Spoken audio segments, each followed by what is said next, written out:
Estamos ya en directo en YouTube, chicas, así que si quieren comenzamos. Voy a hacer una breve presentación del panel de lujo que tenemos hoy. Bueno, tenemos a María Eva Koutsubitis con nosotros. Ella es ingeniera e investigadora del Instituto de Pensamiento y Políticas Públicas y referente del Frente Salvador Herrera de la CTA. Además, coordina la Cátedra de Ingeniería Comunitaria, lo que la convierte en una referente de aquellos que militamos por un hábitat justo y por el derecho a la ciudad. Es una persona que yo voy a decir que admiro, aunque ya no lo sabía y se lo estoy ahora declarando en directo. Vamos a tener a Gisela Stablum también, médica feminista e integrante del programa de salud sexual y reproductiva del Ministerio de Salud de la provincia de Buenos Aires y referente de Nueva Mayoría y Mala Junta. Ailén Galante, que pertenece a la red de docentes por el aborto legal, colectivo que milita la aplicación de la ESI en espacios educativos, algo que desde el Círculo de Buenos Aires provincia apoyamos totalmente. Y por último, Nina Brugo, que es abogada laboralista, referente y cofundadora de la campaña nacional por el derecho al aborto legal, seguro y gratuito. Nina milita desde hace 50 años en diversos movimientos sociales. Fue parte de la redacción del proyecto de ley de interrupción voluntaria del embarazo, que llegó hasta el Senado y ha participado en los 32 encuentros de mujeres que se han realizado en Argentina. Nos van a estar acompañando también nuestras moderadoras, compañeras del área de feminismos del Círculo, Sonia González y Mónica Puertas, que van a estar haciendo algunas preguntas y moderando este encuentro. Así que yo ahora me mando a silencio y, por favor, María Eva, cuando quieras, arranca. Bueno, muchísimas gracias por la invitación. Muchísimas gracias, Nacho, por tus palabras y por la presentación.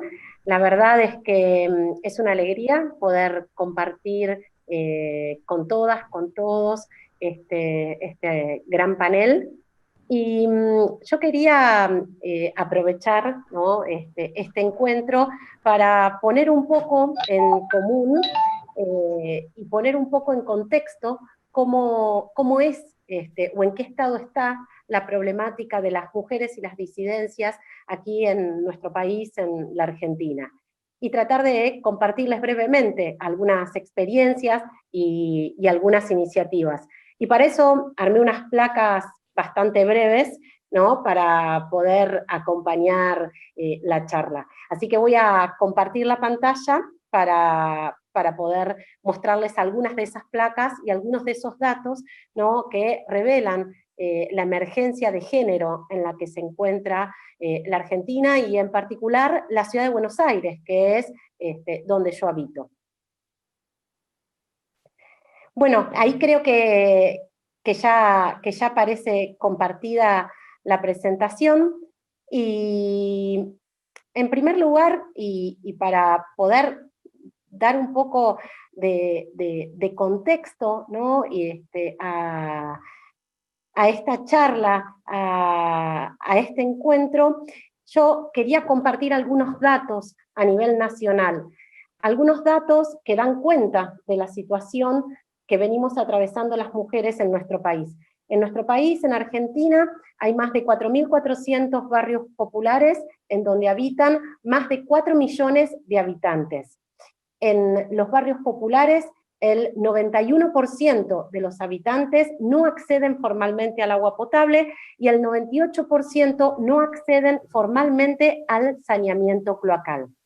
Cuando miramos la composición sociodemográfica en los barrios populares, vemos que la pirámide poblacional concentra la mayor cantidad de habitantes dentro de nuestras infancias. Es decir, en los barrios populares, el proceso que se profundiza, ¿sí?, año tras año, es el proceso de infantilización de la pobreza. Ahora, cuando pasamos a analizar la composición de los hogares en los barrios populares, lo que observamos es que el 60% de los hogares están a cargo de mujeres.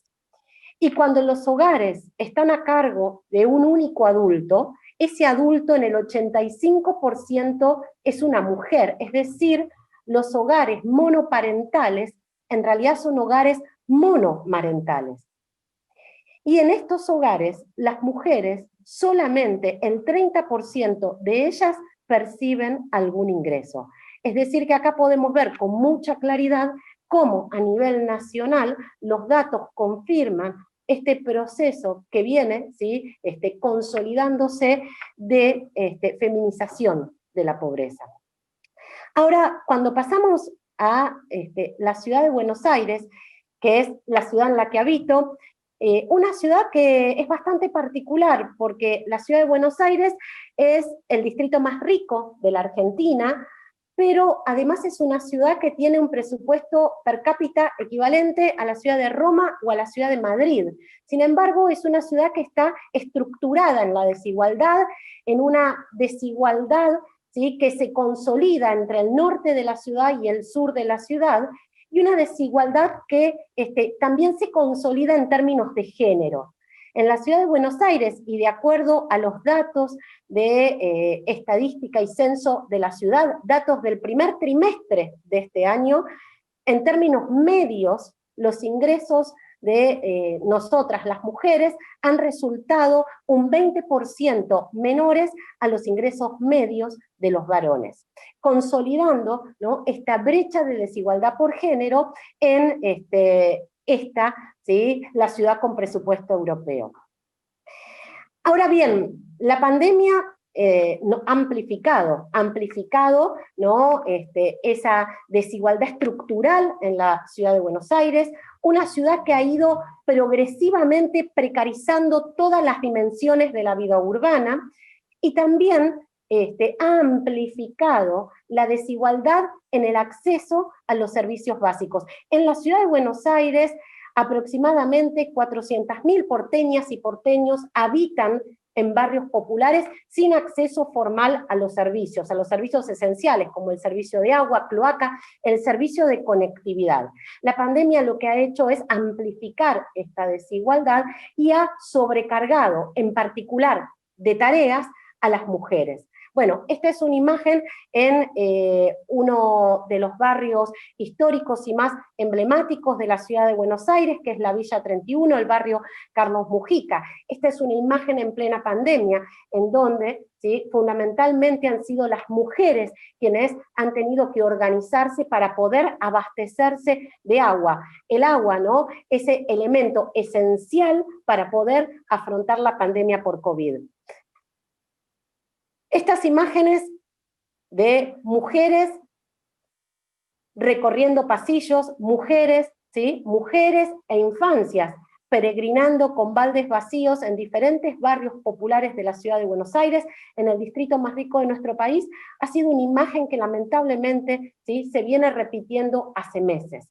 Y cuando entonces pensamos, ¿no?, en cómo poder resolver esta brecha de desigualdad por géneros, sin duda, lo primero que pensamos es en garantizar un ingreso, ¿sí?, para las mujeres. Y también pensamos en garantizar el acceso pleno a los servicios. En la ciudad de Buenos Aires, como les contaba, 400.000 porteñas y porteños, el 15% de nuestra ciudadanía no acceden formalmente a los servicios básicos. Y eso, por supuesto, que tiene profundas implicancias. En primer lugar, porque impide la reproducción de la vida. En segundo lugar, porque duplica la mortalidad infantil, reduce en promedio en 10 años la esperanza de vida. Cuando superponemos los mapas de falta de acceso formal al agua potable en los centros urbanos y contagios por COVID, allí donde el acceso no es formal, los contagios se multiplican varias veces. Pero además, no acceder formalmente a los servicios básicos, lo que genera es la imposibilidad de autonomía por parte de nosotras las mujeres. Y en ese sentido, lo que quería compartir es una experiencia que llevamos a cabo hace unos cuantos meses, ni bien comenzó la pandemia, el 7 de abril, un grupo de mujeres referentes de distintos barrios populares de la ciudad de Buenos Aires, presentamos una acción judicial de amparo, para que el gobierno de la ciudad garantice el acceso al agua en todos los hogares porteños. En un fallo histórico, el 5 de mayo, la justicia le ordenó al gobierno porteño garantizar 150 litros por habitante día en cada hogar. La verdad que este fallo es un fallo histórico porque por primera vez se operativiza en igualdad de condiciones el acceso al agua potable. Es también un fallo histórico porque es un fallo que han impulsado un grupo de mujeres referentas de los barrios populares. Y además es un fallo histórico porque la justicia ordena elaborar además un plan de contingencia consensuado con la ciudadanía, es decir, la justicia además pone en valor la participación democrática a la hora de darle cumplimiento a esta sentencia. La verdad es que en estos tiempos de pandemia, estas profundas desigualdades, ¿no?, en torno al acceso al agua potable, ¿sí?, estas profundas desigualdades que sobre quienes más impacta sobre el cuerpo de las mujeres y las disidencias, se ha cobrado varias vidas, como por ejemplo la vida de Ramona, la vida de nuestra compañera Gladys, la vida de Betty. Cuando pensamos entonces cómo poder resolver esta situación, cómo poder, ¿sí?, acortar esta brecha de desigualdad para con nosotras, las mujeres y las disidencias, sin duda, lo primero que pensamos es en poder garantizar un ingreso en cada hogar. Y en ese contexto, desde hace 16 jueves, desde hace 16 semanas, que desde la CTA Capital y junto con otras organizaciones sociales venimos impulsando una campaña, que es la campaña Somos Esenciales. Porque si algo ha puesto en evidencia esta pandemia es que nosotras, las mujeres, somos esenciales. Esta campaña es una campaña justamente para poder reconocer salarialmente y con plenos derechos a las más de 4.500 trabajadoras comunitarias que en la ciudad de Buenos Aires gestionan las políticas públicas en los barrios más humildes sin que ese trabajo sea jerarquizado ni reconocido. Son cocineras, son promotoras de salud, son promotoras de género, son promotoras ambientales, son promotoras sanitarias, son educadoras populares, que hoy se encuentran en la primera línea gestionando la pandemia. Cuando pensamos entonces en este contexto de emergencia de géneros en el que nos encontramos a nivel nacional y en particular en la ciudad de Buenos Aires, también pensamos que necesitamos las mujeres y las disidencias poder habitar y transitar en igualdad de condiciones el espacio urbano. Necesitamos garantizar la accesibilidad, el derecho a la nocturnidad, necesitamos limitar o reducir o pensar, ¿no?, en ciudades, en centros urbanos que reduzcan nuestros tiempos de traslado. También tenemos que pensar, ¿sí?, en, por ejemplo, poder llevar adelante una ESI no binaria. Seguro que Ailén en un ratito va a compartirnos, ¿sí?, desde la mirada de las educadoras populares, en qué estado estamos respecto, ¿sí?, a la ESI, a la educación sexual integral. Necesitamos además tener políticas habitacionales con perspectivas de género, y necesitamos, como decía hace un ratito, transversalizar la perspectiva de género en todas las dimensiones de nuestra vida urbana. Tenemos un conjunto de proyectos que estamos llevando adelante. Uno de ellos, ¿sí?, y el más importante, es el reconocimiento salarial de las mujeres trabajadoras comunitarias con plenos derechos. Y si hay un antecedente para esta enorme campaña que estamos llevando adelante, para poder garantizar un piso mínimo de ingresos en los hogares a partir del reconocimiento de las mujeres esenciales, fue sin duda una marcha que llevamos adelante el año pasado aquí en la ciudad de Buenos Aires, que fue una de las primeras marchas de mujeres, ¿sí?, marchando por el reconocimiento salarial de su trabajo. Aquí en esta imagen van a encontrar a las veedoras comunitarias, a las educadoras populares, a las promotoras de género, a las promotoras ambientales, exigiéndole al gobierno porteño el reconocimiento salarial por la tarea que todos los días llevan adelante. Así que, sin duda creo que tenemos un enorme desafío por delante. En primer lugar, poder garantizar un ingreso ciudadano, porque eso va a permitir reducir, ¿sí?, esa profunda brecha de desigualdad que tenemos por géneros. Y en segundo lugar, me parece que el otro enorme desafío, que también tiene que ver con esa brecha, porque limita toda posibilidad de autonomía para las mujeres y disidencias, es poder garantizar el acceso, ¿sí?, universal a los servicios públicos de manera gratuita. Así que eso era lo que quería brevemente compartir con todas, con todos y con todes. Sonia, no sé si estás escuchando. Bueno, Eva, Sí, muchas gracias. estoy escuchando, tengo muy mala señal. Me parece que Alem va a seguir con ESI, ¿no es cierto? Nos va a hablar de la ESI y decíamos que después podíamos hacer una serie de preguntas sobre lo que las panelistas así dialogan entre ellas.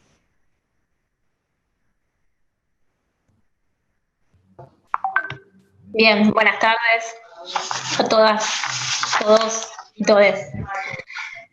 Yo soy Ailén, soy trabajadora de la educación. Soy docente tanto de primaria como de jóvenes y adultos en el Bachillerato Popular Salvador Herrera, de la CTA también. Y creo me defino y voy a hablar más que nada como militante de la educación pública y popular. Los docentes hace tiempo entendimos que el camino es defender la ESI. La ESI es la educación sexual integral, es una ley en la Argentina desde el año 2006, pero que sea ley desde hace 14 años no implica su implementación en todo el territorio argentino, ni que esta implementación sea libre de maltratos y de persecuciones hacia los docentes, quienes a veces la implementamos. ¿Por qué defender la ESI?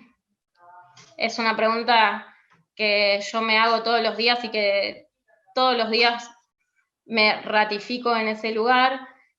Creo que defender la ESI para los docentes es hablar de equidad de géneros, de expresarse sin miedos, de valorar sentimientos, de valorar emociones, hablar de vínculos sanos, de respeto, sin asimetrías, también hablar de identidad, de diversidad, de disidencias, sin discriminaciones.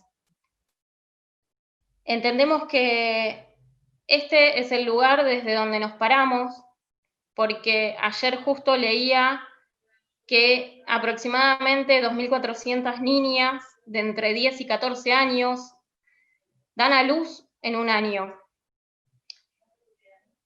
Es claramente nefasto pensar que las obligan a gestar, a parir y a maternar, porque es sinónimo de tortura hoy en día. Implementar la ESI en las infancias, para quienes estamos con niñes, nos permite hablar del cuidado del cuerpo, tanto del propio como del ajeno. Nos permite detectar el maltrato, el abuso sexual, la trata, tanto en la infancia como en la adolescencia. Para nosotros es crucial. Por eso hablamos de que queremos infancias dignas y libres de estereotipos y de estigmatizaciones. Nos paramos desde este lugar también como docentes que queremos proyectos de vida propios, elegidos, y no maternidades obligadas, porque también desde los bachilleratos, desde los adolescentes, desde jóvenes y adultos, sabemos que en nuestros territorios los abortos existen, son una realidad. Sabemos también que en ciertos sectores de la sociedad se accede a abortos de otra manera, a través de ciertos servicios de salud. Y esa diferencia que hay con nuestros territorios nos hace pensar que esa diferencia se vuelve un privilegio de clase que no queremos más. Por eso entendemos que obligar a gestar hoy en día también es tortura. Y por eso les docentes y feministas sabemos que la educación y la ESI es clave en esta temática. Educando desde la perspectiva de géneros, desde la igualdad, desde el respeto, con información científica, laica, confiable, actualizada, hablando de derechos reproductivos y de derechos sexuales, que no son lo mismo, hablando de placer y de deseos, sin mitos, ni miedos, ni tabúes. Creemos que este es el camino y sabemos que no estamos solos ni solas. Esto lo hacemos en los territorios a través de redes. Creo que las feministas y las diversidades entendimos eso, embarrándonos, estando en los territorios, entendimos que la salida es colectiva, que es siempre a través de redes, que es entre las organizaciones sociales, las organizaciones territoriales, con los servicios de salud en los territorios, con las escuelas. Sabemos que esta red es la que nos protege, y por esto mismo es que hoy seguimos exigiendo el cumplimiento del protocolo ILE, la implementación real y efectiva de la ESI, y la formación en servicio para todos los niveles. Por esto mismo, hoy exigimos la implementación del proyecto de ley IBE. Hablamos de aborto voluntario, no solo legal, que en la Argentina es legal desde 1921. Y por último, quería decir que, como cierre, queremos decidir sobre nuestros cuerpos. Nosotras queremos poder decidir sobre nuestros cuerpos. La maternidad será deseada o no será. Y seguiremos luchando hasta que todo sea como lo soñamos. Muchas gracias. Bueno, Ailén, muchas gracias. Vamos a dejar las preguntas para el final por una cuestión de a ver si se acomoda un poco la conectividad, que estamos teniendo algunos problemas. Así que, bueno, ahora le tocaría hablar a la doctora Gisela Stablum.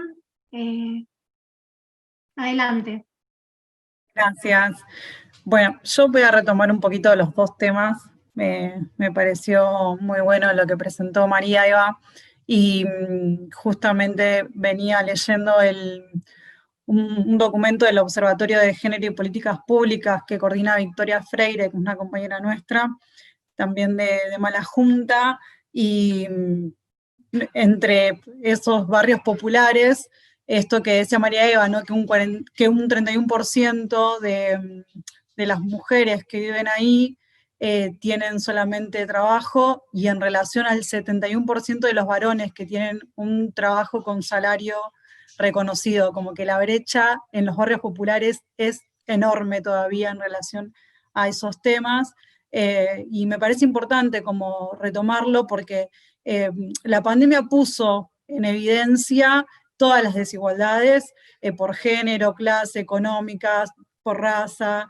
y tomarlas y demostrarlas todo el tiempo nos hacen debatir en este contexto, ¿no? En este contexto en donde las democracias están amenazadas y en donde se quiere imponer, reforzar, ¿no? el sistema capitalista, neoliberal, que quiere seguir profundizando estas desigualdades. Entonces, poder como mostrar estos números, reconocerlos, generar estos espacios de debates para ir en contra de lo que dicen, ¿no? estos movimientos de derecha, que están, la verdad, que muy activos en todo el mundo y con foco, creo, en América Latina en general, ¿no?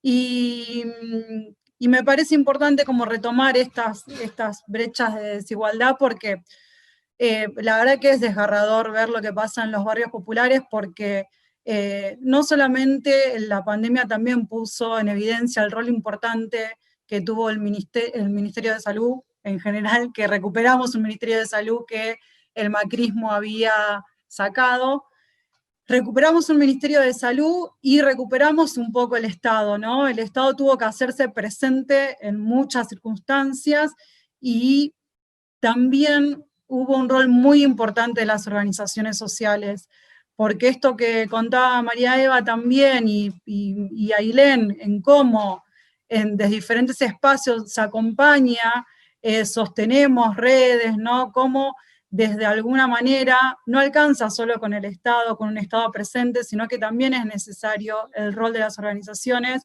porque en muchos lugares el Estado no llega, pero están ahí las organizaciones haciendo acceder a esos derechos. Y la pandemia eso lo dejó bien plasmado, ¿no? Y es igual necesario como reforzarlo y demostrarlo todo el tiempo ante todos los ataques que se están recibiendo, ¿no? Al campo popular. Otra de las otras que tiene relación con lo del salario universal o renta universal, me parece que es importante también porque no solamente las mujeres, sino que las personas trans y travestis por lo general tienen trabajos mucho más precarios, todos los trabajos que tienen que ver con el trabajo doméstico, que casi siempre es en forma precarizada, y lo realizan mujeres o identidades feminizadas, todas las tareas de cuidados no reconocidas, las tareas de cuidado no solamente de niñas, de personas con discapacidad, de personas adultas mayores. Ese trabajo por lo general lo hacen mujeres y personas con identidades feminizadas. Y también el desempleo, la desocupación es más alto en las mujeres, y ni que hablar, ¿no? En las personas trans o travestis.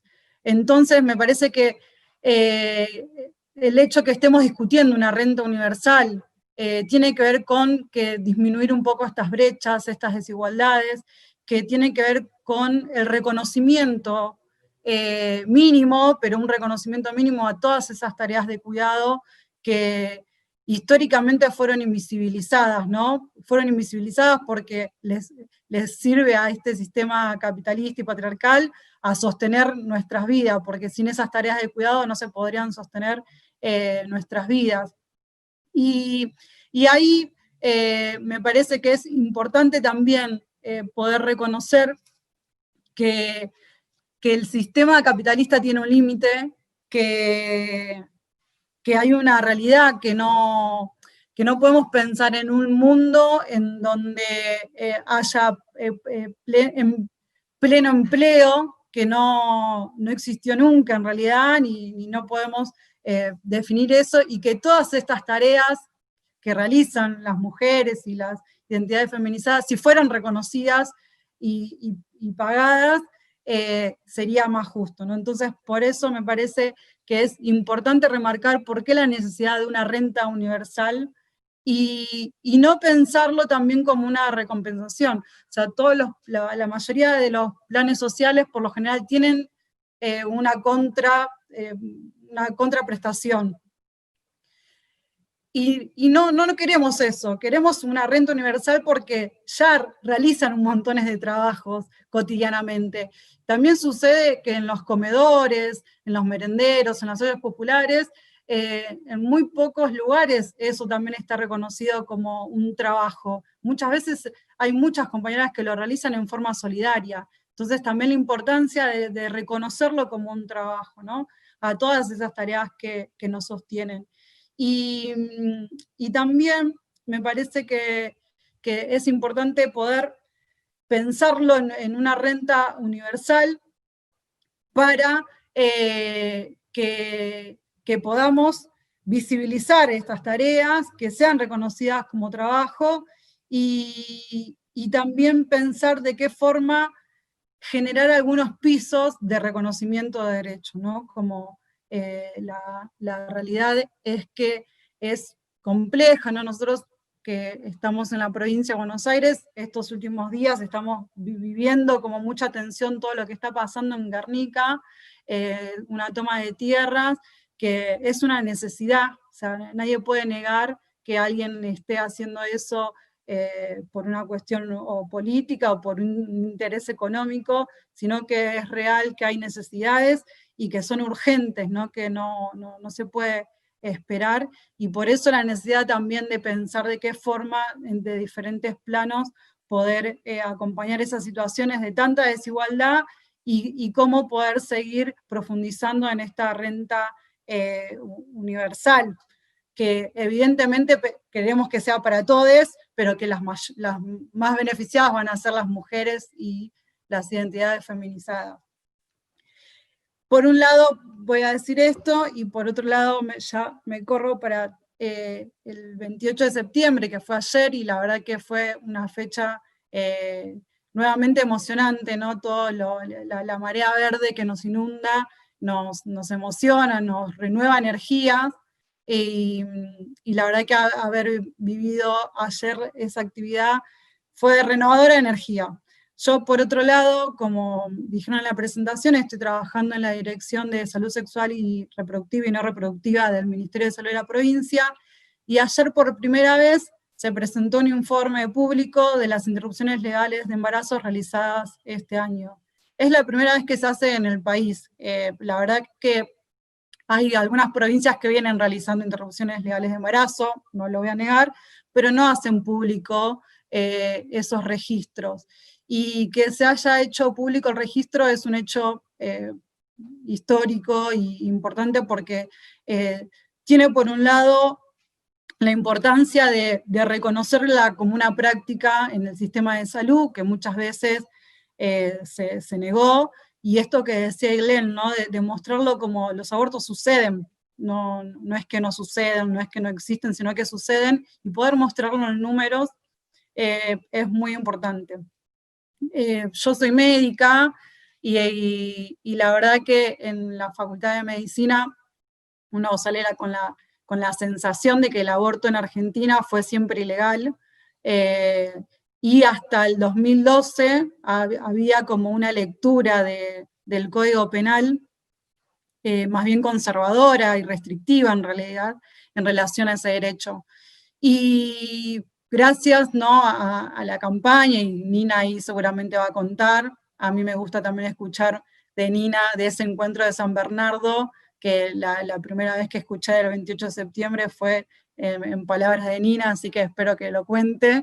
Y el rol que tuvo la campaña, ¿no? Y todo el movimiento de mujeres y feministas, para que en el 2018 se logre por primera vez discutir en el Congreso, y que no solamente fue una discusión en el Congreso, sino que fue una discusión que se dio en todos lados, y que no hubo lugares en donde no se discuta el aborto y la interrupción voluntaria de embarazo, pero que eso también permeó, ¿no? los sistemas de salud, los sistemas educativos, para poder empezar a hablar de derechos que ya estaban garantizados, como era el de la ILE, que ya estaban en las normas, pero que no estaban garantizados.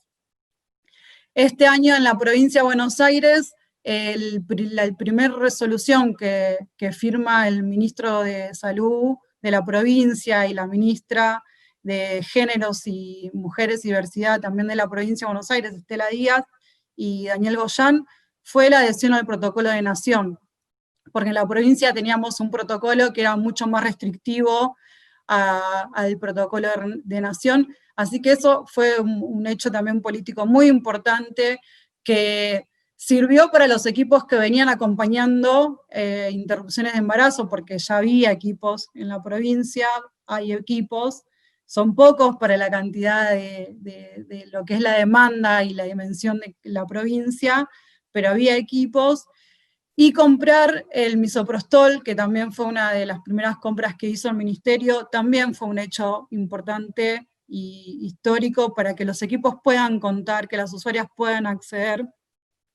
Y también es importante seguir avanzando, porque obviamente en este registro que se presentó ayer, se presentó que no creemos que sean todas las interrupciones que se realizaron, sino las que tenemos registradas hasta junio, y fueron más de 5.000 interrupciones legales de embarazo en los primeros 6 meses del 2020.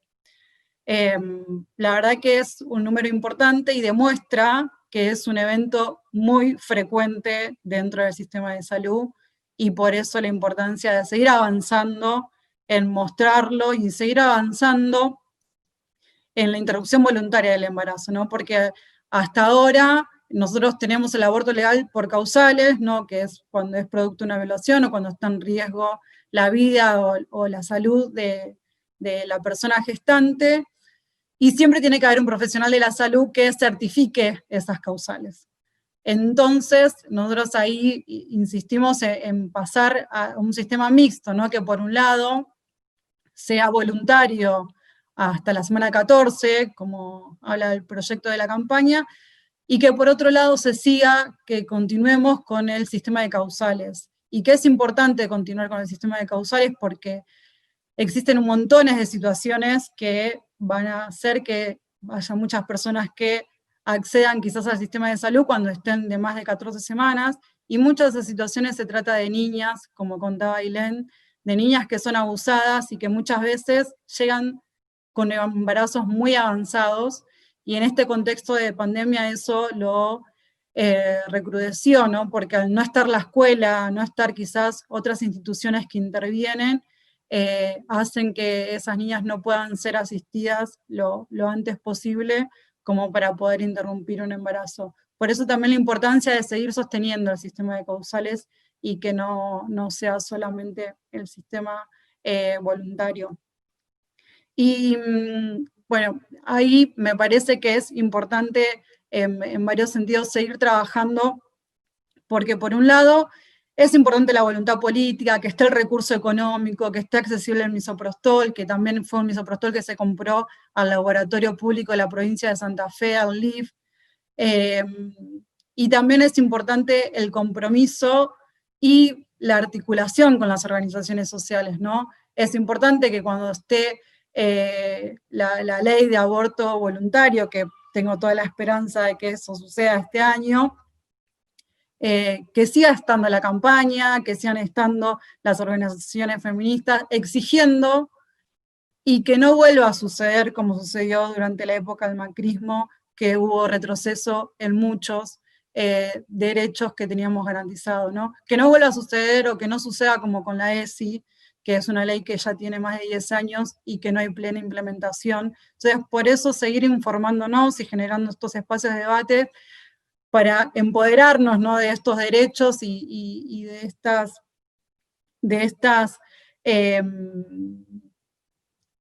estos derechos que nos hacen vivir en un mundo un poquito más justo, y exigir, ¿no? a los estados que sean políticas de Estado y que no importa quienes estén en los espacios de gestión, que sean políticas que se apliquen y que exija a la sociedad que se apliquen y que no se retroceda. Bueno, y me quedo para las preguntas. Bueno, gracias.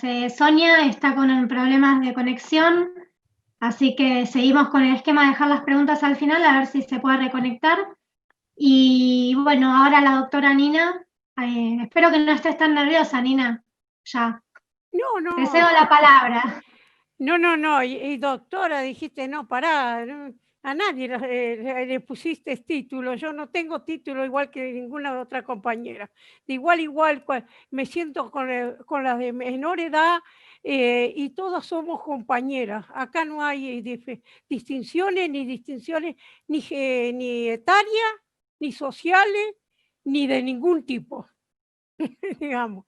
Bueno, primero que todo, yo quería agradecer estar en este conversatorio, como usamos ahora esta palabra, y como ya me precedieron, ya hablamos del aborto, que es la interrupción del embarazo. Es un tema que en América Latina la empezaron públicamente, digamos, a abordar las feministas en los encuentros feministas latinoamericanos y del Caribe, en el primero ya en 1981 en Bogotá. Estos encuentros se hacían primero a cada 2 años, después empezaron cada 3 años, y ahora en noviembre nos vamos a encontrar en Salvador. Saben que no nos vamos a encontrar, les digo desde ya, por si acaso alguna pensó en viajar, no se puede.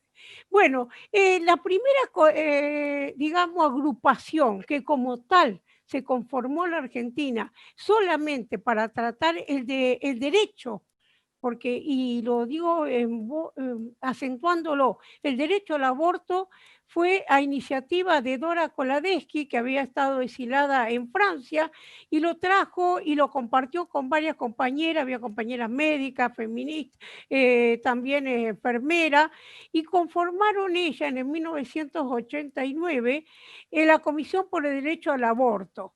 Ahora, yo las conocí, de hecho las había visto en los encuentros, porque yo íbamos a los encuentros y ellas también iban, pero digamos, el primer trato que tuve con ella, que recién hizo referencia a Gisela, es en San Bernardo. Y voy a contarlo, porque yo cuento públicamente y no quiero ocultar la realidad.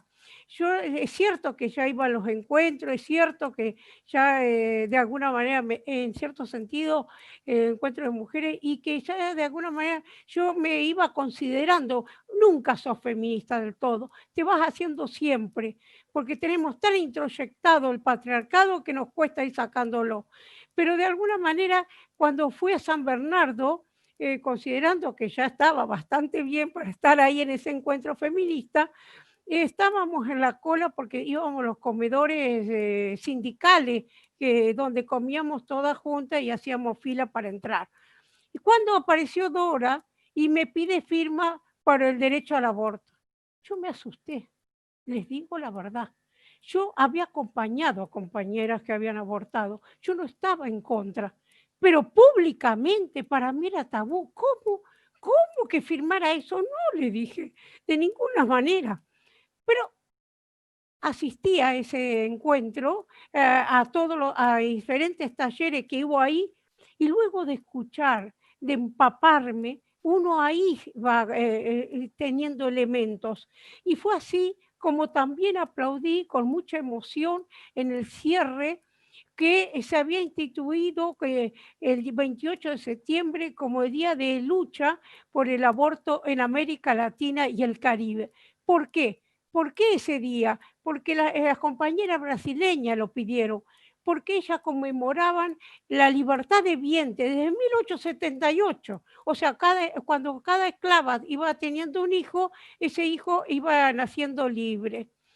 Bueno, luego, esa vez, yo la busqué a Dora al final y le digo, vení que te firmo. Y a partir de ahí hicimos una hermosa amistad. Y es ahí que empecé a sentirme cómoda en las agrupaciones de ella y fui acompañándola. Y en el año 1994, con que hubo la famosa reforma constitucional, transversalmente, porque eso es lo hermoso que tiene el feminismo, la transversalidad política a pesar de nuestras diferencias, y formamos la autoconvocada por el derecho a decidir. ¿Para qué? Para impedir lo que quería el menemismo en ese momento, que era poner que estaría la concepción, o sea, la defensa de la vida de la concepción. Triunfamos, lo logramos, porque hicieron una cosa, si ustedes leen el artículo 23 de la Constitución, se van a dar cuenta que no entienden nada, porque habla del niño embarazado. ¿Cómo va a haber un niño embarazado? Yo nunca he visto. Entonces, les quiero decir, quedó un engendro, hicieron una cuestión social y nada más. Ahora, de hecho, también acompañamos la ley de derechos sexuales y reproductivos que nos permiten los programas de anticoncepción, que Gisela está y en todo el país. También acompañamos y estuvimos en la ESI, o sea, educación sexual integral, y que no se implementa. Ojo, nadie te regala nada en las leyes las conquistan los trabajadores. Yo soy abogada laboralista y ninguna ley salió porque lo quiso el Congreso, sale por las luchas y la pelea. Y el cumplimiento de esas leyes depende de nosotros también, porque la verdad que no hay que quedarse jamás tranquilo. Ahora, también estuvimos en el año 1999, que logramos que se incorporara el estatuto de la CTA, la despenalización del aborto. Hemos estado en todos los encuentros nacionales de mujeres, teníamos anticoncepción y aborto, aunque recién en el año 2005 se hizo por primera vez, ahí en Rosario se logró estrategia por el derecho al aborto, o sea, directamente específico, quien no estaba de acuerdo no tenía nada que hacer ahí, en esos talleres. Y aquí que una famosa asamblea que hubo de miles de mujeres, y está grabada y la pasa ya la campaña, es que tomamos la decisión de constituirnos como una campaña, como el aborto legal, seguro y gratuito, porque esa era la cuestión. Y por primera vez en ese 2005 repartimos, porque fui una de las que se acercó cuando vi unas bolsas con pañuelo verde, corriendo, agarré y empecé también a repartir. Pero recién nos conformamos en mayo del año 2015, bien como campaña formalmente. Y fuimos incorporando algo consignas que ya veníamos cantándola de hace rato y en todas las marchas y en todo lugar. Educación sexual para decidir, anticonceptivo para no abortar y aborto legal para no morir. Y aquí que empezamos a tener una gran visibilidad porque nosotros empezamos a acompañar todo lo que iba sucediendo, las negativas que tenía, todo lo que se iba llevando y judicializando. Cuando desde el año 21 teníamos el aborto legal, como bien dijo al principio Giselle, creo, Ailén, el aborto legal, y no que era por causales, pero lo teníamos. Pero no lo cumplían y lo llevaban a la justicia hasta el caso Fale en marzo de 2012 y la Corte tuvo que decir basta, no joroben más con esto así, esto no es para judicializar, nada tiene que ir a la justicia. Ahora, presentamos nuestro primer proyecto como campaña, como sociedad civil, porque sin firma de diputados. No queríamos que ningún partido se adueñara de nuestro proyecto. Entonces, lo presentamos sin firma en diputados y en senadores. Pero es claro, ningún diputado se animó a levantarlo. Entonces al año murió, no fue tratado, nadie lo tomó porque de acuerdo al reglamento del Congreso tiene que llevar una firma de algún legislador. Y bueno, entonces en el 2008 juntamos 22 firmas y lo empezamos a presentar. Y como todos ustedes saben, cada 2 años pierde estado parlamentario, si no se trata. Y las comisiones, sí, llevábamos gente de afuera, hablaban, muy lindo. Después las comisiones, una vez nos faltó un voto para que en una comisión de penal, digamos, aprobara. Pero bueno, no se dio. ¿Y qué pasó?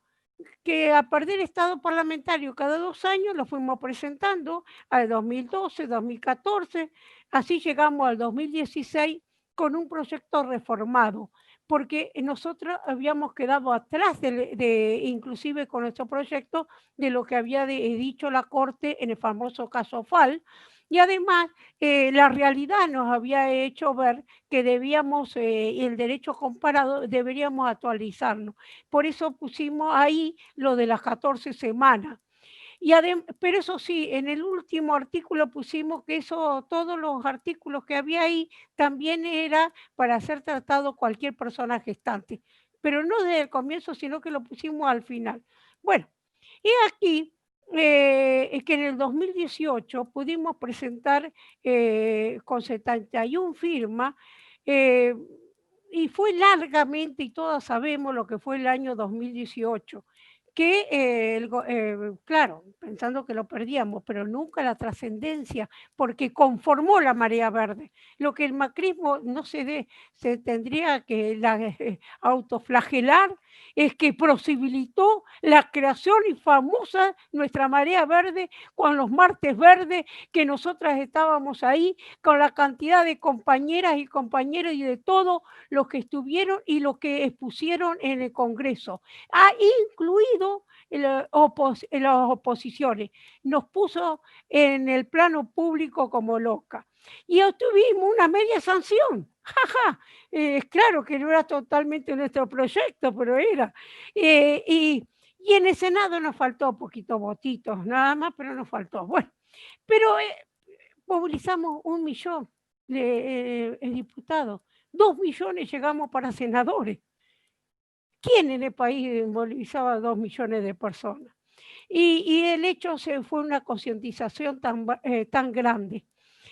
Ahora, cuando hicimos nuestro proyecto, tiene una cuestión fundamental que la esencia ideológicamente para nosotros es el derecho humano a decidir. Eso es lo fundamental nosotros. Tenemos la cuestión de salud, pero no es la misma fuerza que tenemos en nuestro proyecto. Y aprendimos a mejorar la técnica legislativa, porque la verdad, e incluso si ustedes quieren, hay muchos claros en nuestro proyecto de ley, hay un vacío legal que me dicen los colegas abogados, porque nosotros no penalizamos a las mujeres. ¿Qué pasa si una mujer, por ejemplo, llega a hacer el aborto en la semana 16? ¿Te vamos a llevarte presa? Nosotros no. Es que, digamos, a las mujeres no las penalizamos, pero sí somos fuertes a quien nos impida la realización de nuestros derechos. Con eso sí, nos metemos y hacemos todo lo que queremos. Entonces, después de eso, esta interrupción voluntaria del embarazo, para no ir a fondo con todos los artículos, yo voy a tomar 1, 2 o 3 nada más, y voy a decir que, bueno, aparte de tener 14 semanas, de entrada también decimos que está basado en la Constitución y en los tratados internacionales de derechos humanos, y definimos también que hablar de interrupción del embarazo y aborto para nosotros es lo mismo, y que está incluido de entrada también, no solo para las mujeres, como habíamos puesto mayoría, sino con toda persona con capacidad de gestar. Y también ponemos, por eso cuando dijeron que es mixto, sí, lo de las causales, porque es cierto, yo me peleé mucho con algunas cuestiones de algunas discusiones que tuvimos las plenarias que hacemos que hacemos de la campaña, porque yo pensaba que más cosas había que poner ahí en algunas cuestiones que hacen que las compañeras populares no van a hacerse una ecografía temprana. A veces llegan ellas tardíamente, entonces no saben la situación en cómo está, digamos, su embarazo, cómo está el feto. Bueno, el asunto real es que para nosotras no hay plazo en las causales, pero existe el voluntario. Y además le damos 5 días nada más, que lo presentamos y rapidito tiene que salir el derecho. Y ahora lo que sí yo les digo, para no ir, porque tiene 20 artículos, antes teníamos 13, tiene 3 capítulos, no los voy a decir a todos ahora, sería muy largo, pero pueden ir a la página web de la campaña y ahí se van a encontrar con todo el proyecto. Porque sí, no niñas madres no queremos. Y eso es fundamental tenerlo en cuenta, porque también nosotras ponemos que los menores de 13 años que quedaran embarazadas es una violación. Así que ahí no hay plazo. Y nosotras en eso somos muy, muy firmes. Ahora no tenemos discusiones presenciales. ¿Será este año? ¿Podremos este año nosotras tratarlos o tratará? Sabemos que no va a ser nuestro único proyecto, sabemos el tan esperado proyecto del Poder Ejecutivo, que es tan esperado y tan secreto, porque yo no encontré a nadie, pero a nadie que me dijera que lo vio. Yo no sé, está bajo llave ahí. Pero lo que sí coincidiremos en algunos puntos, no se olvide que en diputados posiblemente se discuta, se rehaga, va a haber otros proyectos también, porque no va a ser los únicos esos 2, y ya veremos. Pero queremos que personalmente nosotros pensamos que tiene que ser tratado este año. La pandemia ha exacerbado la situación, no podemos, y las compañeras, sobre todo populares, como lo han mencionado casi todo el tiempo acá, son las que se encuentran con una situación peor en este caso. Así que esperemos que eso sea así. Ahora, por otro lado, acá yo les voy a traer una inquietud, porque quiero que todo el mundo esté atento a esto, porque de eso no se van a decir y ni va a hablar. Y en el proyecto, nuestro proyecto no tiene, no habla de objeción de conciencia, no está en nuestro proyecto, pero lo van a meter para tener unos votitos más. Seguramente lo discutiremos, porque eso sí tiene que ser una parte dispositiva, una parte que yo diría restringida, como nos han hecho restringir años de años el Código Penal, porque no puede ser. De eso se vale para que los abortos legales que digamos que están en el inciso 1 y 2 del artículo 86 para impedirlo. Me decían ayer, estaba hablando yo en Santa Fe, hicimos un encuentro de abogadas. Ayer estuve hablando y me decía que los dos hospitales principales de Santa Fe, incluso donde mataron, porque para mí mataron a Ana María Acevedo, porque le trataron su cáncer con aspirina. Bueno, ellos son objeción de conciencia. Primero, objeción de conciencia no puede ser institucional. ¿Dónde las paredes tienen conciencia? ¿Dónde han visto ustedes una casa en el instrumento material con conciencia? Son las personas. No, es que no hay ninguno que no tenga objeción de conciencia. Y obligan solamente un hospital chiquito parece que está tratando los temas ahí. Eso no puede ser. Eso hay que acabar con ese tipo de cuestiones. Y además confunden. Una cosa es la libertad de conciencia, que es lo más íntimo que tiene la persona y que está tratado, como sabemos, en el artículo 19 de la Constitución. Pero cuando puede haber una persona que supongamos racista y no quiera saber nada con una raza diferente. Bueno, que lo tenga en su intimidad allá, pero cuando se manifiesta, ahí no puede hacerlo. Eso ya ahí es un crimen de odio. Entonces, lo mismo pasa para mí con la objeción de conciencia. La intimidad es como yo le pregunto a ustedes, supongamos, ustedes saben que la Iglesia Católica no permite el divorcio, y un juez, me dice, no, yo no firmo un divorcio. Bueno, no puede ser juez.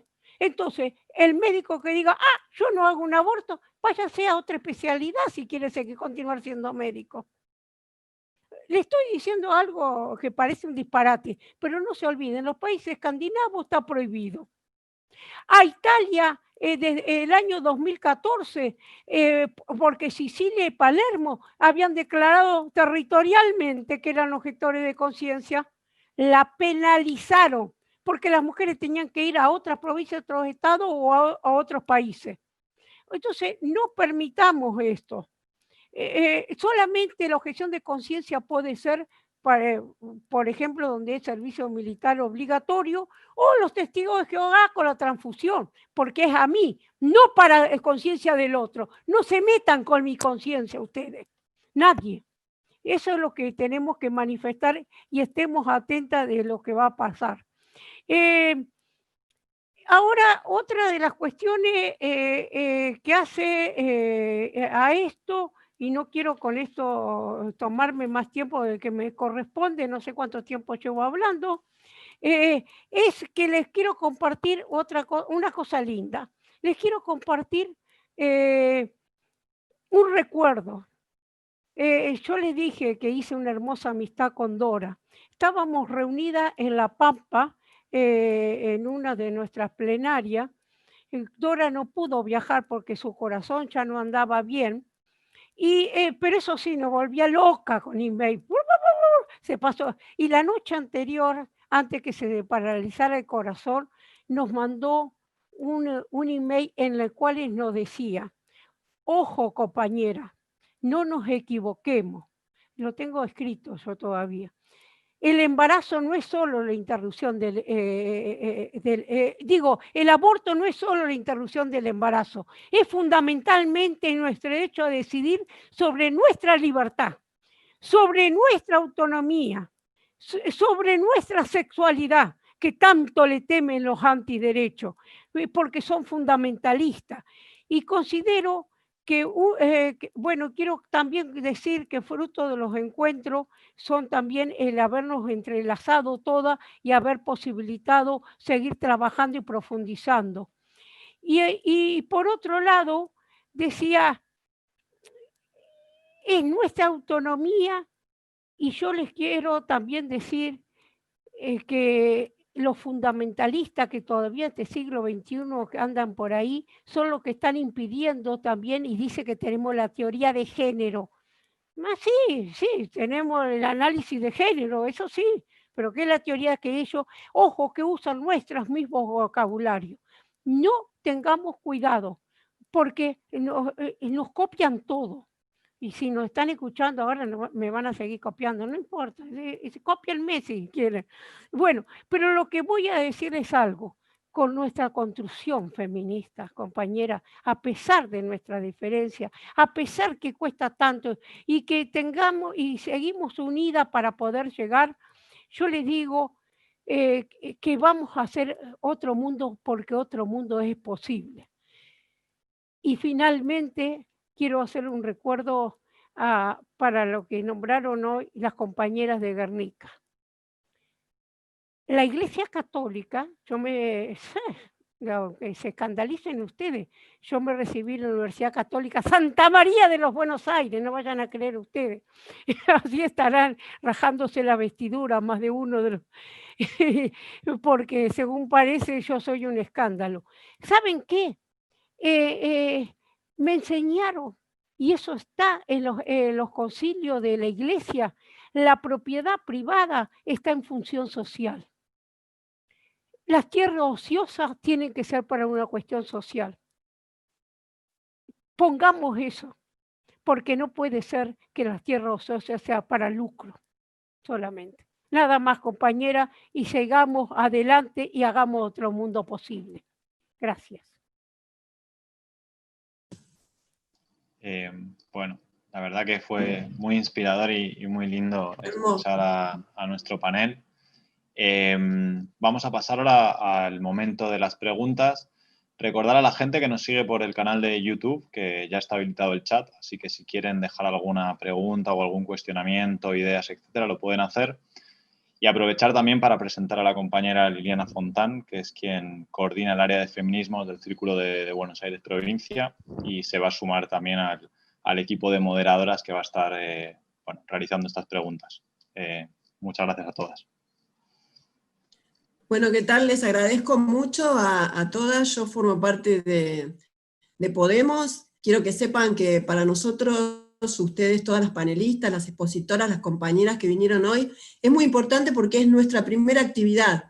Nosotros fundamos, claro, estamos con esta charla haciendo nuestra primera actividad, así que le pedimos disculpas a todas, a todos y a todes por algún error que vaya más allá de lo internet, porque bueno, estamos como compañeras, compañeros y compañeras aprendiendo a movernos en todo lo que nos pide. Saben que nosotros somos un círculo del exterior de España y pertenecemos a Podemos. Así que casualmente a mí me quería transmitirles, empezar ya si quieren con las preguntas, después de agradecerles a cada una, y tengo una pregunta que empiezo con Gisela. La médica. Bueno, acá dicen que vos referenciaste que tenían, más o menos es por primera vez que te felicitamos, realmente es muy importante lo que contás de provincia, el registro de los casos que había. La pregunta es si esos son los denunciados, los que registrados. ¿Tienen alguna proyección? Viste que normalmente uno sabe qué cantidad esos replican de los no denunciados. ¿Hay alguna idea que manejen estadística? Estos son las interrupciones que se realizaron y tenemos registro y está el registro en el ministerio. Nosotras cuando Hay un equipo gigante de compañeras, no soy yo sola. Cuando nosotras ingresamos en diciembre, no había ningún tipo de registros sobre interrupciones legales de embarazo que se venían haciendo en la provincia, no había registro de efectores, donde había equipos, así que fue todo un trabajo bastante arduo, porque primero empezar a recopilar cuáles son los equipos, quiénes necesitaban misoprostol. Para hacer la compra, una compañera, Andrea Paz, que es la epidemióloga de la dirección, hizo como 7 hipótesis de cuántos tratamientos eran posibles, calculando los egresos hospitalarios por aborto, calculando algunas estadísticas que habíamos conseguido de otras provincias, como haciendo algunos cálculos. Habíamos llegado a una estimación que quizás este año se podrían llegar a hacer más o menos 15.000 interrupciones legales de embarazo aproximado. En realidad se terminó comprando más tratamientos. Los hospitales, ellos tienen por otro sistema que compran el misoprostol, que no es el mismo sistema que el de la dirección, así que los hospitales aparte también compran el misoprostol. Y también tenemos, que nos llegó hace muy poquito, del Ministerio de Salud de Nación. Nosotras estamos estimando que quizás este año, si llegamos a los registros, pero que se puede llegar a hacer que haya entre 15.000 y 20.000 interrupciones legales de embarazo. Pero al no tener registros previos, es muy difícil compararlo y fue muy difícil también proyectarlo. Y esto, obviamente, que son las interrupciones que se hacen dentro del sistema de salud. Sabemos, como también dijo Ailén, que clandestinamente se hacen.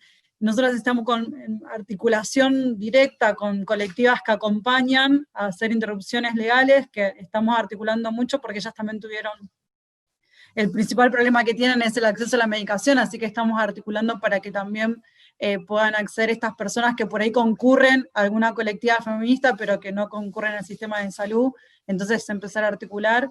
Pero el registro lo empezamos en marzo, así que creemos que todavía el subregistro es alto. Muchas gracias, Gisela.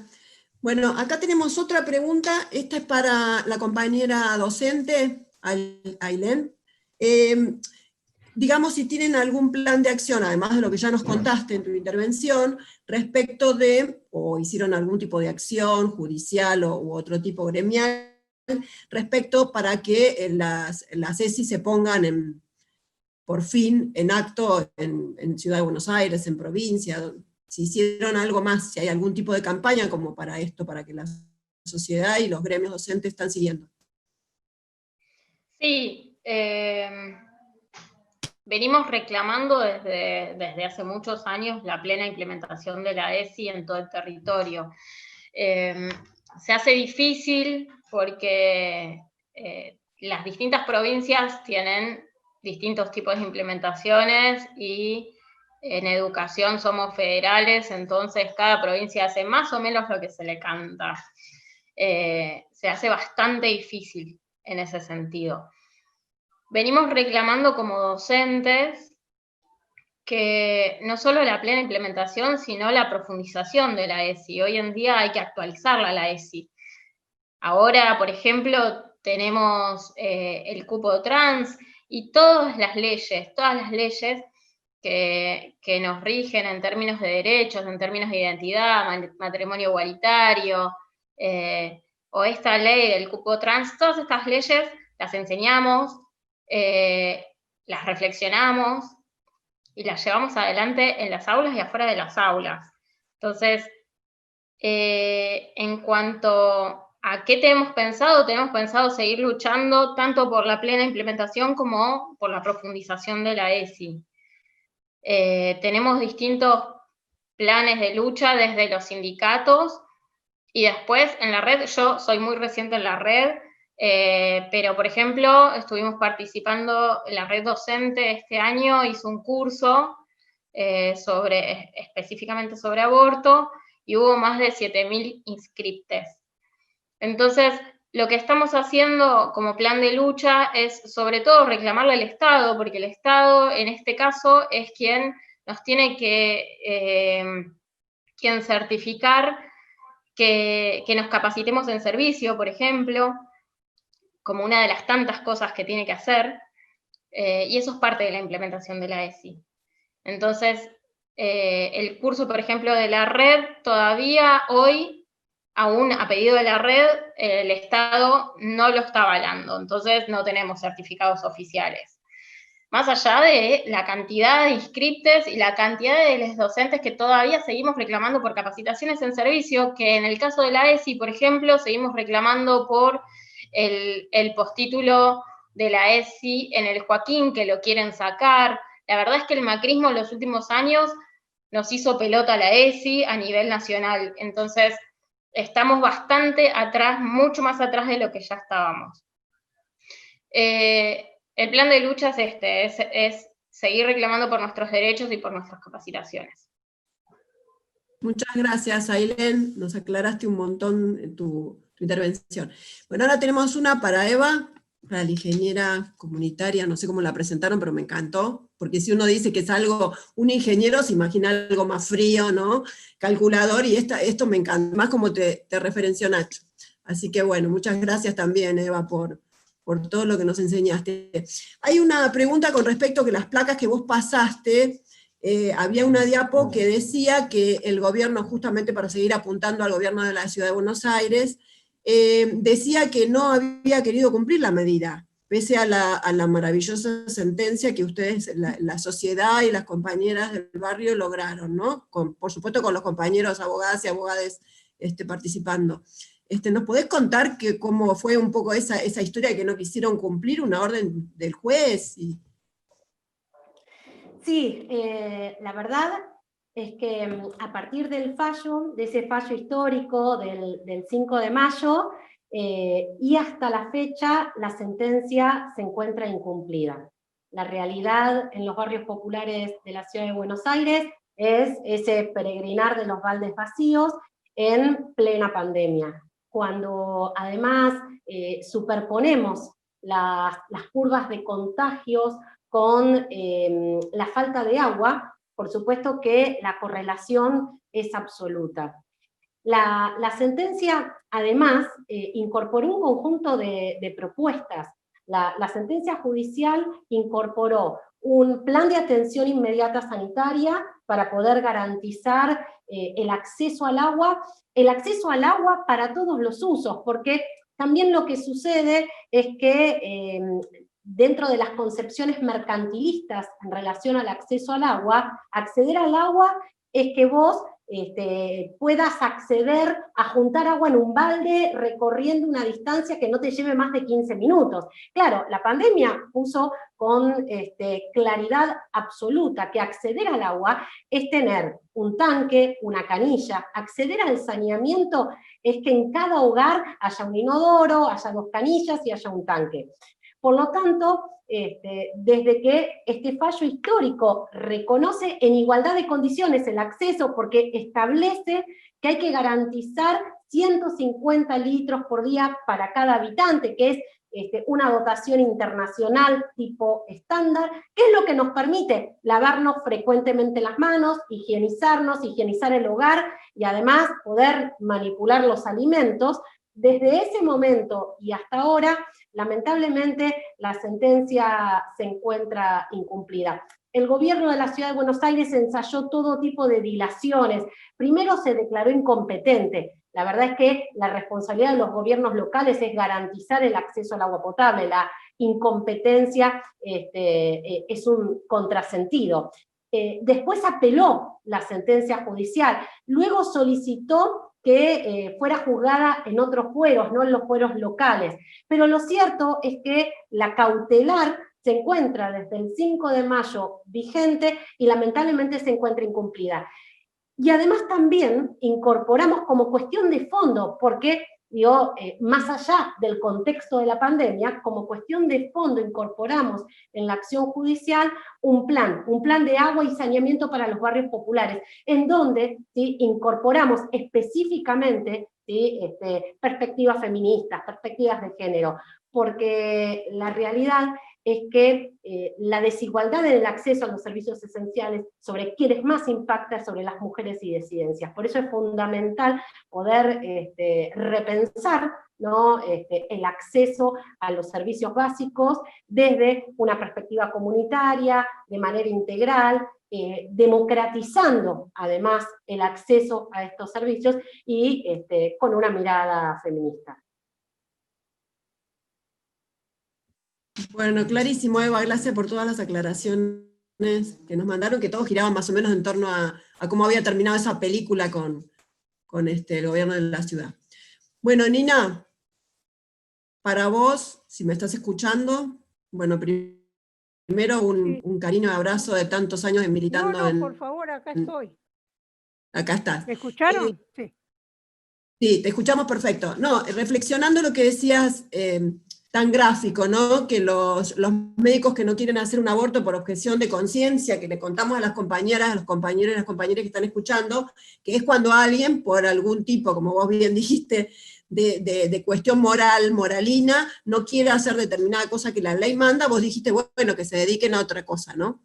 Y esto me hacía acordar, como vos dijiste lo de los jueces, vos te tenés que acordar cuando peleamos tanto por la ley del divorcio, allá lejos de hace tiempo, que los primeros jueces que tenían que aplicar en los divorcios que presentábamos, dijeron lo mismo, ¿te acordás, Nina? Sí. Y nosotros los denunciamos y por supuesto le dijeron, en la corte les dijo, ustedes no quieren poner el divorcio, bueno, entonces tienen que renunciar a ser jueces.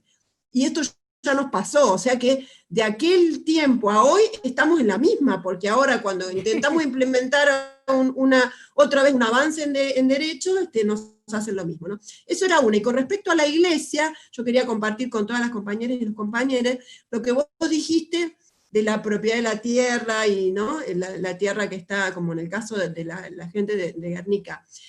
¿Sabés que el referente, que es el vicepresidente nuestro, ¿no? De nuestro partido, hace muy poquitito, en una locución que hizo ahí en el Parlamento, él justamente diciendo, yo soy ateo, no tengo religión, pero el Pablo Iglesias agarra y ¿qué dice? Dice, la verdad que estoy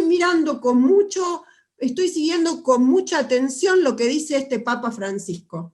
Y se manda todo un speech de lo que dice el Papa Francisco, allá en el Parlamento Europeo, en frente de la gente de derecha de Vox y demás, ¿no? Les cuento que si lo quieren buscar, está buenísimo, porque hace referencia a que ahora que ustedes son, les dice a nosotros, de derecha y supercatólicos, ahora tienen un papa que dice la letra que nosotros estamos diciendo acá, y que la tierra no puede estar improductiva, que todos tienen que tener, bueno.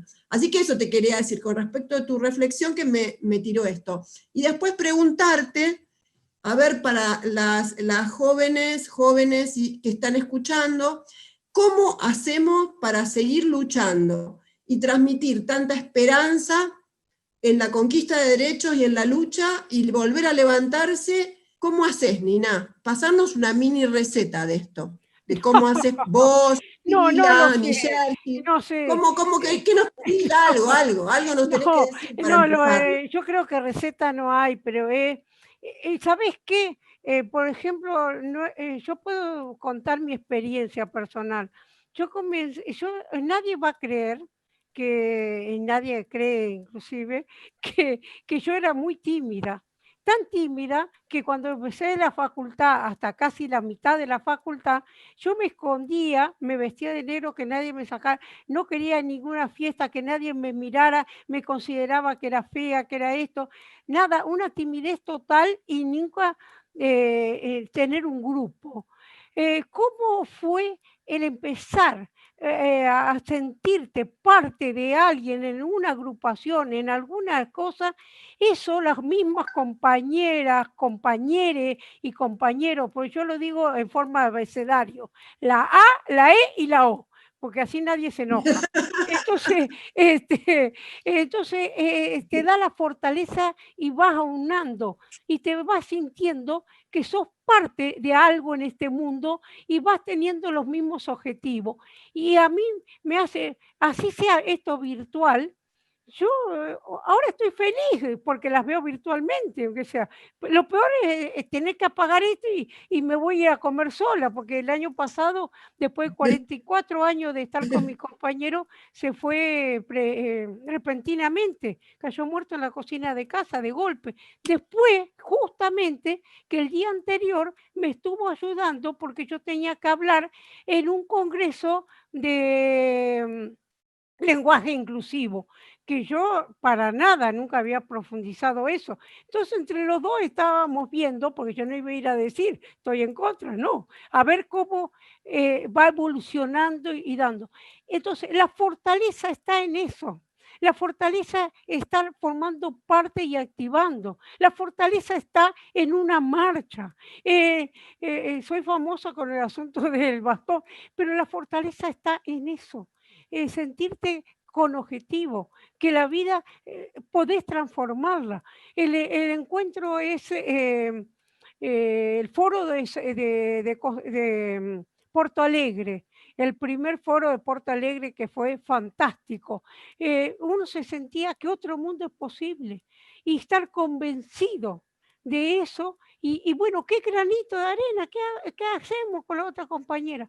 Sentirte parte y ir estando con las compañeras. Eso es, no hay otra cosa. Y me quitaron toda la timidez, la perdí, no sé dónde. ¿Dónde quedó? Mi madre, yo no tuve un padre patriarcal, porque yo éramos 4 hermanos varones y 2 mujeres, yo era la mayor de las mujeres, y mi padre decía que yo quería estudiar, me iba a ayudar, igual que varones, para él no había diferencia entre varones y mujeres, jamás hizo. Pero mi madre, cada vez que iba a darle un examen, no. Mi madre es mujer, yo vengo de una familia de Entre Ríos, bienuda, conservadora, muy tradicional. Y mi madre decía, ¿qué andaste con tu libraco? En vez de decirme que te vaya bien el examen. ¿Qué marido vas a conseguir vos con esos libracos? Y miren ustedes, me conseguí un cura del tercer mundo. Eso Claro. no me conseguí, apareció, no sé de dónde. Pero siempre fuimos libres e independientes. Al contrario, cuando él estábamos en el exilio externo, había perdido ya 3 bibliotecas, que era el amante de los libros, porque lo mandaron a estudiar a Francia y en vez de estudiar se agarró un surmenage de tantas conferencias que iba. Entonces, cuando estaba en Tucumán, que era una cosa, perdió, estuvo preso político. Ahora, ¿qué pasó? Él, cuando salimos, después que nos persiguió 5 años de exilio interno y después estuvimos 4 años fuera, él empezó a comprar libros enloquecidamente, recuperar.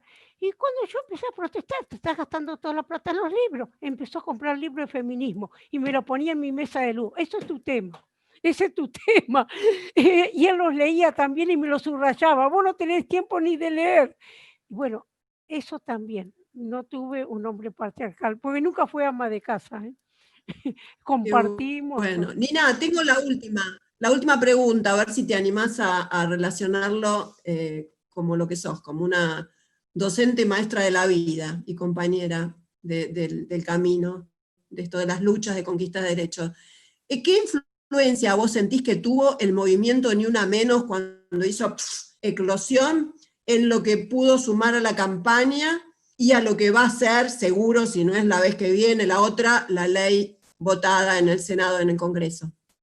Bueno, yo creo que los encuentros nacionales de mujeres que veíamos de todo el país, y ahí nos encontrábamos y estábamos viendo la situación de que las mujeres volvían a su casa, que dicen todas mujeres, te decía que después de un encuentro volvía a su casa y no era la misma. Todo eso se fue, aunque no haya ido ninguna de esas mujeres que fueron víctimas de feminicidio, esas mujeres les llegaba y empezaban a decir no. y al no decir no, estos varones envalentonados, o digamos machistas, machirulos, como los quieran llamar, terminaron matándola. Entonces, eso se llegó a los medios lo fueron tomando porque era tal la magnitud en ese momento que yo creo que eso hizo que las periodistas en ese momento se juntaran y dijeran, bueno, acá hay que hacer algo. Ellas fueron desbordadas y era la sociedad que salió 300, en ese momento juntar en el Congreso 300.000 personas era casi imposible. De hecho, por ejemplo, había algunas que no estaban de acuerdo con el aborto, por eso a nosotras no nos invitaron como campaña a estar ahí, pero 3 o 4 nos metimos y fuimos y le metimos en nuestra bandera y nos dijeron, no, compañera, porque eso va a romper un poquito. Pero después ella es diferente. De hecho, la marea verde después vino y yo creo que ni una menos que se viralizó en todo el mundo, la marea verde. Cuando a mí me dicen de Estados Unidos el Me Too también es fruto de que nació un poco en la Argentina. Y les voy a decir algo. Fíjense, en el año 1907, las mujeres argentinas movilizadas lograron la ley que llamaba Ley Palacio. En esa ley, o Ley de la Silla, y lograron 30 días de licencia por maternidad, por primera vez, y 9 horas de trabajo. Esa ley fue pionera en el mundo. O sea, que a veces, sin querer, fuimos pioneras. Y fuimos pioneras y llegamos a todos lados y por todas partes y estamos. Y en todas partes hay muchos que queremos un mundo mejor. Muchos y muchas y muchas. No, vamos a decirlo así. Muchas, muchos y muchos. Muy bien, muy bien. Bueno, estamos llegando al final. ¿Alguien se quedó con ganas de aportar algo, decir algo que no dijo, alguna pregunta que no les hicieron y que tengan ganas de decir? Yo hay algo que me olvidé de decirles, pero bueno, está en el afiche, que compartimos esto, que esto también lo lanzamos en nuestro círculo Podemos Provincia de Buenos Aires, que está acá en la Argentina, y que ahora vamos a tener elecciones para el responsable de exteriores, de los círculos de exteriores, y nuestro candidato, que de todo el mundo, es una dupla, por supuesto que es una compañera, Patricia, mujer, y nuestro candidato, Nacho. Así que bueno, esta participación de ustedes, sin que les avisemos antes, pero lo vieron en el cartel, es también para ayudarnos a nosotros a visibilizarnos como nuevo grupo activo de Podemos en el exterior, y bueno, y también para hacerle el aguante a nuestro candidato, que creemos que va a ser el lazo entre España y Argentina en todo lo que es Podemos, para que aunados realmente atrás de esta marea verde, como dijo Nina, podamos hacer tantas cosas que tenemos pendientes juntas, ¿no? De los dos lados del charco, como decimos siempre. ¿Alguien quiere decir algo más? ¿No? Yo quería aprovechar, Bueno, ya que medio que me diste el pie, para agradecer a las panelistas. Nada, para nosotros como círculo, creo que lo dije al principio, era súper importante estar ahí bancando un movimiento tan fuerte como es el de la legalización del aborto.